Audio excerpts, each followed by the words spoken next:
हाय लोगोफोर नोंथांमोनखौ आरोबाव आंनि बे गुबुन मोनसे गोदान भिडिअ फिन खेब बर' हरबावबायदि स' नोंथांमोननिसिम आसा खालामो भिडिअखौ जागायनायनिफ्राय जोबजासिम नायलांगोन होननानै एक्चुअली नोंथांमोन बेबायदिनो बर'नि फैनो गोनां गोबां आबुं सावथुन आरो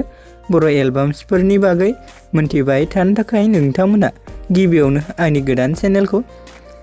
साबस्क्राइब खालामना खाथियाव थानाय बेलनि आइकनखौबो अल प्रेस खालामना लाबानो जाबायदि लोगोफोर जाहाथे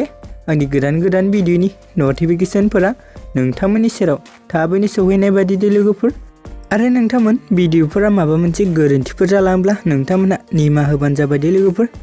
स' नोंथांमोनाथ' मोनथिखाबाय जानांगौ टाइटेल एबा थाम्बनेल नायनानैनो दिनै आं मा भिडिअनि सायाव आपडेट लानानै फैदों एक्चुअली नोंथांमोन आं दिनै मोनसे अफिशियेल मिउजिक भिडिअनि मोनसे लेटेस्ट आपडेट लानानै फैदों दि स' नोंथांमोना भिडिअखौ नायनो इन्टारेस्टेड बा नायलांबाय थाबानो जाबायदि लोगोफोर एक्चुअली नोंथांमोन बे अफिशियेल मिउजिक भिडिअखौ अबे चेनेलाव रिलिज होनानै होदों होनब्ला एक्चुअली नोंथांमोन बे अफिशियेल मिउजिक भिडिअखौ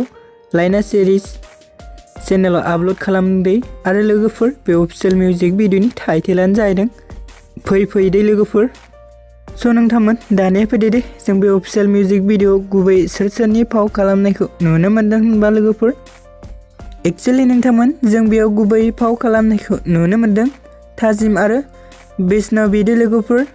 स' लोगोफोर आरो बिथांमोनजों लोगोसे गोबां जों बेयाव फाव खालामनायखौबो नुनो मोनबावदों स' लोगोफोर आं बिथांमोननि नामखौ मख'लायला दे एक्चुअली नोंथांमोन बे अफिशियेल मिउजिक भिडिअनि रिलिक्सखौ होदों कृष्ण बि बर' दे लोगोफोर आरो नोंथांमोन बे अफिशियेल मिउजिक भिडिअआव मेथाइखौ रोजाबदों थाजिम आरो फुंबिलि दे लोगोफोर स' नोंथांमोन दिनैनि सुंद' आपडेटआ बेखिनियानोमोन दे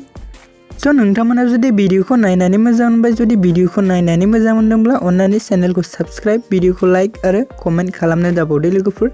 गोजोन्थों।